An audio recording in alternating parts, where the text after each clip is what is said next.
Bonjour à chacun, à chacune. Hop là, un peu d'organisation.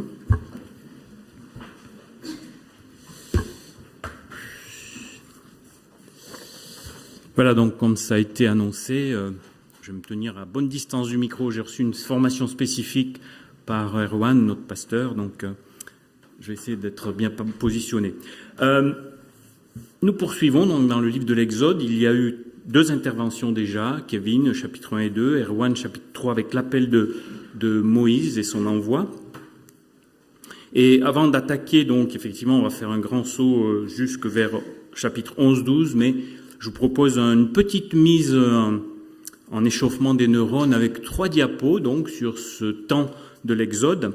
Donc, la première diapositive, effectivement, vous voyez l'Égypte avec le Caire, donc le golfe de Suez. Vous avez le canal de Suez qui va de la ville de Suez, donc, jusqu'à Port Saïd au bord de la Méditerranée. Donc, le peuple d'Israël, pendant l'Exode, était cantonné dans le delta du Nil, donc il y a cette région très irriguée au-dessus du Caire. Voilà, et donc les pyramides et le pharaon étaient situés plus bas le long du Nil, donc. Et sur la slide 2 maintenant, ce qu'on peut voir, c'est, j'ai trouvé cette carte intéressante. Elle fait mention autour du golfe de Suez. Vous voyez, vous avez des petits pointillés, en fait. Et l'article du web disait qu'on remarque que le niveau des eaux du golfe de Suez à l'époque de Sésostris III, donc qui a régné vers 1850 avant Jésus-Christ, bien les eaux rejoignaient donc les lacs dits amers parce qu'ils sont salés. Donc il y avait une seule bande d'eau. Et c'est peut-être ce qui explique la slide 3, s'il vous plaît. Donc ça c'est une carte qui est tirée de la version la Bible d'études de Summer, qui donc donne un tracé de ce que l'Exode, le chemin suivi par Israël lors de l'Exode. Et on voit effectivement que le tracé de sortie du pays de Gozen donc, se fait entre les lacs amers et le golfe de Suez, donc où il n'y avait pas d'eau, mais ça peut peut-être s'expliquer effectivement ce tracé par le fait que dans des temps plus reculés, ça ne faisait qu'une seule bande qui montait peut-être même jusque tout en haut. Voilà, c'était juste pour s'échauffer les neurones. Nous savons tous que le peuple a traversé la mer, soit dit dans la mer Rouge, on ne sait pas trop où exactement, mais voilà, c'est un petit exercice qui nous met maintenant sur le texte de l'Exode que nous prenons. Alors nous le prendrons dans un petit moment au chapitre 12. Avant, je veux juste dire que dès le chapitre 6 de l'Exode, Dieu avait dit à son peuple esclave, déjà depuis pratiquement 400 ans, qu'il le libérerait. Donc voilà ce qu'il disait, c'est pourquoi, dis-leur de ma part, je suis l'Éternel, je vous soustrairai aux corvées auxquelles les Égyptiens vous soumettent, je vous libérerai de l'esclavage qu'ils vous imposent et je vous délivrerai par la force de mon bras et en exerçant de terribles jugements.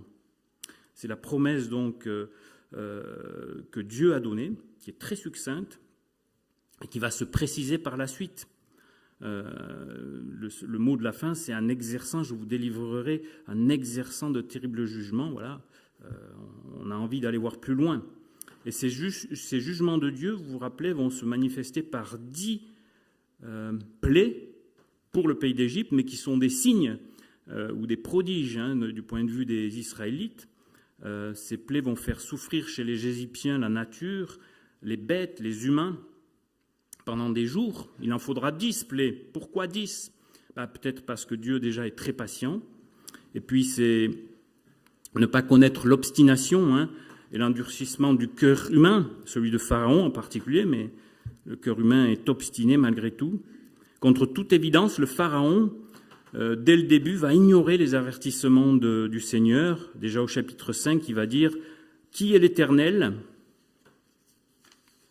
pour que je lui obéisse en laissant partir d'ici les Israélites. Je ne le connais pas, aussi, je ne le laisserai pas partir. Alors il va s'obstiner, le Pharaon, après chacun des jugements qui vont venir, à partir du chapitre 6. Donc ça va être après l'eau du Nil qui va être changée en sang, et le Nil, on savait que c'était le poumon de l'Égypte, avec très verdoyant autour. Ensuite, le deuxième signe, ça va être les grenouilles dans le Nil. Le pharaon va aussi s'obstiner après les moustiques, après les mouches venimeuses, après l'épidémie parmi le bétail, après les ulcères purulents, après la grêle, après les sauterelles, après le 9e signe qui vont être les ténèbres. Et après ce 9e jugement qui va venir, que va-t-il se passer ensuite? Ça va être le 10e jugement, et nous allons lire 4 versets simplement dans le chapitre 11, à partir du verset 4. Voici comment est annoncé le 10e signe, 10e jugement. Moïse dit au Pharaon, « Voici ce que l'Éternel déclare. Au milieu de la nuit, j'irai et je parcourrai l'Égypte, et tout fils aîné dans ce pays mourra, depuis le fils aîné du Pharaon qui est sur le trône jusqu'à celui de la servante qui fait tourner la meule, ainsi que tout premier-né du bétail. De grands cris s'élèveront dans tout le pays comme il n'y en a jamais eu et comme il n'y en aura plus de semblables. Mais chez les Israélites, on n'entendra pas même un chien aboyer contre un homme ou une bête. Vous saurez ainsi que l'Éternel fait une distinction entre l'Égypte et Israël. » Alors, on a un condensé dans ce chapitre 11, donc avant le récit du chapitre 12, un condensé de ce qui va se passer. En 4 versets, c'est très succinct, c'est un petit peu comme une bande-annonce avant une série ou un film. Il y a les faits marquants, mais sans les détails. Et alors on se demande comment ça va vraiment se passer. Il y a au verset 7, donc il est précisé, quand cette plaie est annoncée, un fait marquant, c'est que les Israélites ne seront pas affectés. Ce n'est pas nouveau, puisque pendant les 9 plaies précédentes, ça a été mentionné 4 fois, de manière explicite, et là c'est la 5e fois, donc 5 fois sur les 10 plaies, il est mentionné qu'Israël ne sera pas touché. Le peuple d'Israël ne sera pas touché, et là où ce n'était pas mentionné, c'était implicite, parce qu'il était dit que le peuple d'Égypte, ton peuple, ou les Égyptiens, seront seuls à souffrir. Sous-entendu, le peuple d'Israël sera épargné. Et jusqu'à présent, on notera dans ce signe-là, comme dans les précédents que nous n'avons pas lus, mais c'est la même chose, donc il n'a rien été demandé aux Israélites de faire pour qu'ils soient épargnés de ces jugements. Il n'y a pas de condition au fait qu'ils ne soient pas atteints par les jugements qui vont atteindre les Égyptiens. Alors, quelle différence Dieu ferait-il entre Israël et l'Égypte? Est-ce qu'il y aurait plus de mérite d'un côté ou de l'autre? Ou bien la grâce et la colère de Dieu seraient-elles finalement unilatérales, que dans un seul sens et de manière aléatoire? Non. Non, nous savons que la différence va être marquée au rouge, d'une certaine manière, comme on va le voir en lisant le chapitre 12, que nous lirons en 2 temps. On lira que les 20 premiers versets. Et c'est un long chapitre, avec plusieurs tableaux, plusieurs blocs qui s'enchaînent en séquence, c'est très intéressant. Donc on va voir le bloc numéro 1 qui va du verset 1 à 13, et on le lit maintenant, je le lis dans la version Semeur. L'Éternel parla à Moïse et à Aaron en Égypte, et il leur dit, « Ce mois-ci sera pour vous le 1er mois de l'année. Donnez à toute la communauté d'Israël les instructions suivantes. Le 10e jour de ce mois, que chaque maison ou chaque famille se procure un agneau. Si dans une maison on est trop peu nombreux pour manger un agneau, qu'on s'associe à la famille voisine, la plus proche, en tenant compte du nombre de personnes, et l'on choisira l'agneau en fonction de ce que chacun peut manger. Vous prendrez un agneau ou un chevreau sans défaut, un mâle âgé d'1 an, vous le garderez jusqu'au 14e jour de ce mois. Ce jour-là, tout l'ensemble de la communauté d'Israël immolera ces agneaux à la nuit tombante. On prendra de son sang, et l'on en badigeonnera les 2 montants et le linteau de la porte des maisons où il sera mangé. On retirera la viande et on la mangera cette nuit-là, avec des pains sans levain et des herbes amères. Vous n'en mangerez rien qui soit à moitié cuit ou bouilli dans l'eau. Tout sera rôti au feu avec la tête, les pattes, les abats. Vous n'en garderez rien pour le lendemain. S'il reste quelque chose jusqu'au lendemain, vous le brûlerez. Vous le mangerez à la hâte, prêt à partir, la ceinture nouée aux reins, les sandales aux pieds et le bâton à la main. Ce sera la Pâque que l'on célébrera en l'honneur de l'Éternel. Je parcourrai l'Égypte cette nuit-là, et je frapperai tout premier-né dans le pays, homme et bête, et j'exercerai ainsi mes jugements contre tous les dieux de l'Égypte. Je suis l'Éternel. Le sang sera pour vous un signe sur les maisons où vous serez. Je verrai le sang, je passerai par-dessus vous. Ainsi, le fléau destructeur ne vous atteindra pas lorsque je frapperai l'Égypte. La 10e plaie est racontée de manière la plus longue que les autres dans le texte, au chapitre 12, et ça va déborder un petit peu sur le 13. Elle va se distinguer des autres plaies par au moins 2 différences importantes. Et la première, dans ce premier bloc que nous avons lu, on découvre qu'il va y avoir une condition par laquelle les Israélites vont être épargnés, ce qui n'était pas le cas avant. Cette condition ne sera pas du tout proposée aux Égyptiens. Elle va être mise en place dès maintenant, dès le début du chapitre 12, cette condition, elle va être précisée tout au long du chapitre 12 et 13.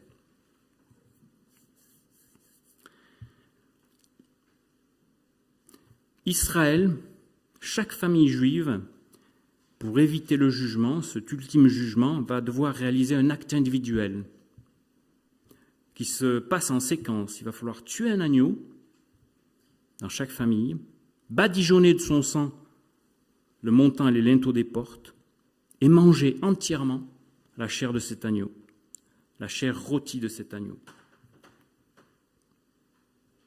D'une certaine manière, Dieu dit aux Israélites, vous n'êtes pas meilleurs que les Égyptiens. Vos premiers-nés devraient aussi mourir. Mais pour que cela n'arrive pas, je vous donne quelque chose en échange, l'agneau immolé. Et cet agneau n'est que pour vous. Rappelez-vous, si vous échappez à ma colère, ce n'est qu'à cause de l'agneau. Son sacrifice, son sang, sa chair. Les Israélites seront donc épargnés de la mort des premiers-nés à condition que chaque famille reste chacune chez soi après avoir marqué la maison du sang, de l'agneau, du sacrifice pascal, et après avoir mangé la Pâque. Dans ce texte que nous avons lu, le verbe manger apparaît 7 fois. C'est important, une répétition. Et nous l'avons lu dans la Smeur, qui ne le rend que 6 fois, mais c'est toujours bien de lire la Bible dans 2 versions au moins, une version plus littérale, la Darby en est une très bien, qui restitue le texte avec chacun des mots pratiquement. Donc il y a 7 fois le mot manger, et la Smeur qui traduit, disons, le texte plus dans une compréhension moderne et actuelle du français, le fait apparaître que 6 fois. Mais j'insiste là-dessus pour dire que déjà le chiffre 7 est important dans ce texte, il va intervenir plusieurs fois dans le chapitre 12, et c'est surtout la répétition qui est importante. Le sang seul est suffisant, le sang de l'agneau, mais il ne suffira pas si l'agneau du sacrifice n'est pas mangé. C'est une évidence. Il faut tuer l'agneau pour pouvoir le manger. Si on ne tue pas l'agneau, il n'y a pas le sang qui est répandu et qui peut être mis sur les portes. Et pendant que le peuple, cette nuit-là, pendant que le peuple d'Israël mangera l'agneau, verset 8, verset 12, les premiers-nés mourront chez les Égyptiens. Cette nuit-là, au même moment. La Pâque signifie, ce que ce texte dit, la Pâque signifie la libération pour tous ceux qui sont appelés à y participer. Épargnés du jugement de Dieu qui va toucher les obstinés, les résistants, ceux qui n'écoutent pas Dieu, ceux qui suivent le Pharaon, sans sourciller, comme si c'était un Dieu vivant. Et les Israélites, en marquant du sang leur maison, en mangeant l'agneau sacrifié, finalement, vont échapper au jugement qui va tomber sur toute l'Égypte. Toutes les classes sociales qui sont prisonnières du système et du Pharaon. Alors imaginons un instant qu'une famille israélite se soit dit, moi, je n'ai pas trop envie de tuer un agneau, puis je ne me sens pas digne de le faire, je ne veux pas répandre le sang, je ne veux pas le manger, je m'abstiens. Je ne suis pas prêt. Leur premier-né, son premier-né serait mort. Le jugement l'aurait atteint. Ce geste de tuer et de manger, le sacrifice, c'est celui de la foi, qui se saisit de ce que Dieu a dit, de sa parole, de ses instructions, et qui se les applique. C'est ce passe salutaire qui écarte le jugement, les questions de vie et de mort. Un deuxième bloc, donc, vient maintenant à partir du verset 14 à 20. Ça continue. Et nous lisons à partir du verset 14. Voici les instructions que Dieu donne. De génération en génération, vous commémorerez ce jour par une fête que vous célébrerez en l'honneur de l'Éternel. Cette fête est une institution en vigueur à perpétuité. Pendant 7 jours, vous mangerez des pains sans levain. Dès le premier jour, vous ferez disparaître tout levain de vos maisons. Car si quelqu'un mange du pain levé, entre le premier jour et le 7e, il sera retranché du peuple d'Israël. Vous aurez une assemblée cultuelle le premier jour ainsi que le 7e. Pendant ces 2 jours-là, on ne fera aucun travail, sauf ce qui sera nécessaire pour préparer le repas de chacun. Vous célébrerez la fête des pains sans levain pour commémorer ce jour où j'aurai fait sortir vos tribus d'Égypte. Vous observerez ce jour-là de génération en génération comme une institution en vigueur à perpétuité. À partir du soir du 14e jour du premier mois, vous mangerez des pains sans levain jusqu'au soir du 21e jour. Pendant 7 jours, on ne devra trouver aucune trace de levain dans vos maisons. Toute personne qui mangera du levain sera exclue de la communauté d'Israël, que ce soit un étranger ou l'un des vôtres. Vous ne consommerez aucune pâte levée dans tous les lieux où vous habiterez. Vous ne mangerez que des pains sans levain. Ce deuxième passage, ce deuxième bloc nous dit que un cérémonial de commémoration de cette libération d'Égypte devra être célébré tous les ans, de génération en génération. Et la deuxième différence que j'avais soulignée au début, par laquelle cette 10e plaie va se distinguer des autres, c'est que Dieu va instituer un mémorial, une commémoration de cet événement qui va se passer avant que l'événement ne se produise. Avant même l'acte de libération, Dieu donne des instructions pour que cette libération soit commémorée. Autant dire l'importance de l'événement qui va avoir lieu. C'est comme si cet événement allait avoir une répercussion incroyable dans le temps et qui coïncidera, nous le savons, avec le sacrifice de Jésus lors de la célébration de la Pâque juive dans le Nouveau Testament.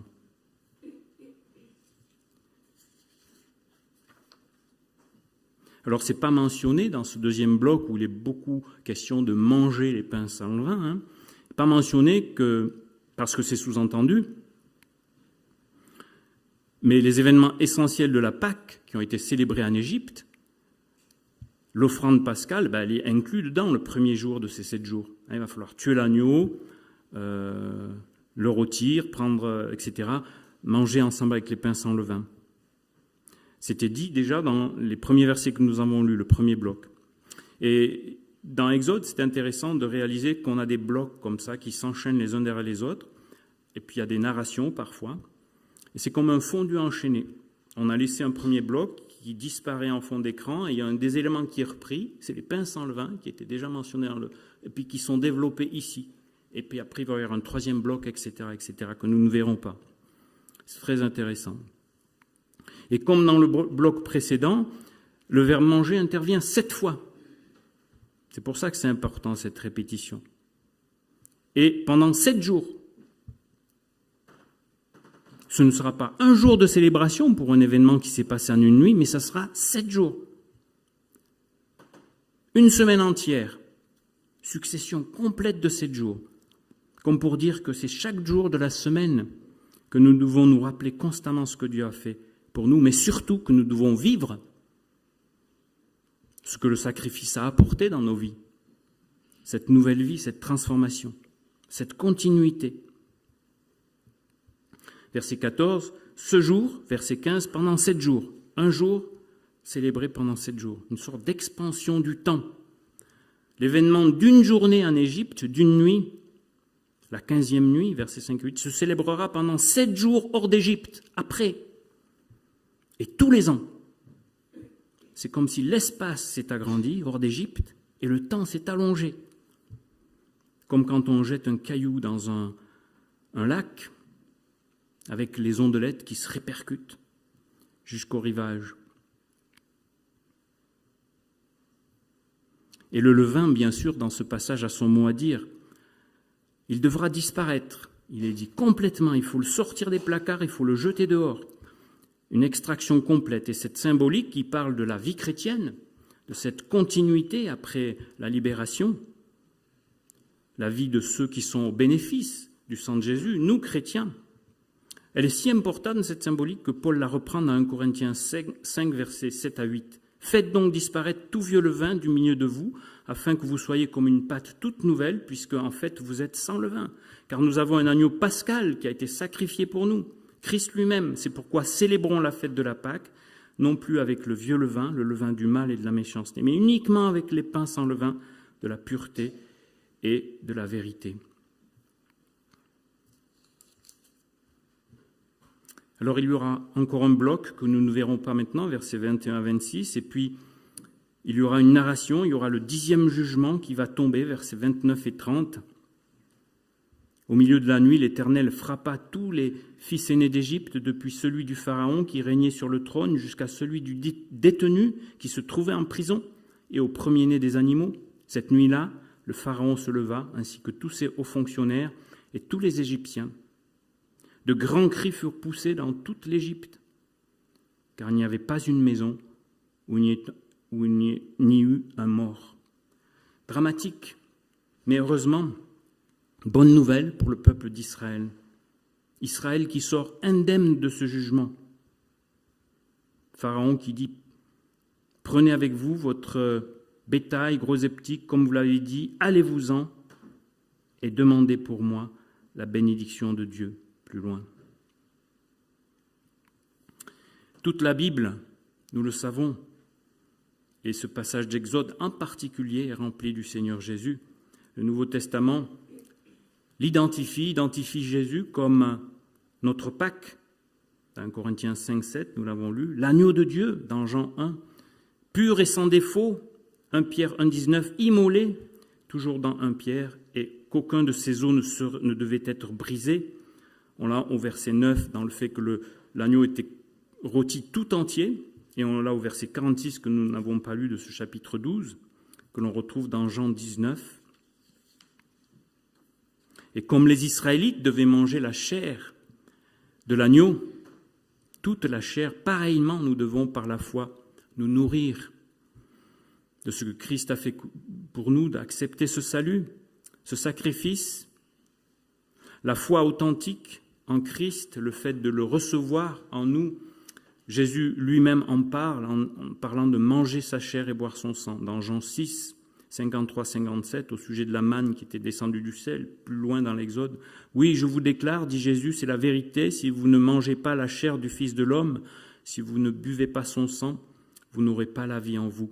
Celui qui mange ma chair et boit mon sang possède la vie éternelle, et je le ressusciterai au dernier jour, car ma chair est une vraie nourriture et mon sang est une vraie boisson. Celui qui mange ma chair et boit mon sang demeure uni à moi et moi à lui. Le Père qui m'a envoyé est vivant, et je vis par lui, de même, celui qui me mange vivra par moi. » Aucun doute en Égypte quant à la sécurité cette nuit-là. Le sang avait réglé la question. Mais le jugement était imminent. Et si l'Israélite ne tuait pas l'agneau, comme je l'ai déjà dit, il ne pouvait pas badigeonner de son sang sa maison, ni le manger, ça ne lui servait à rien.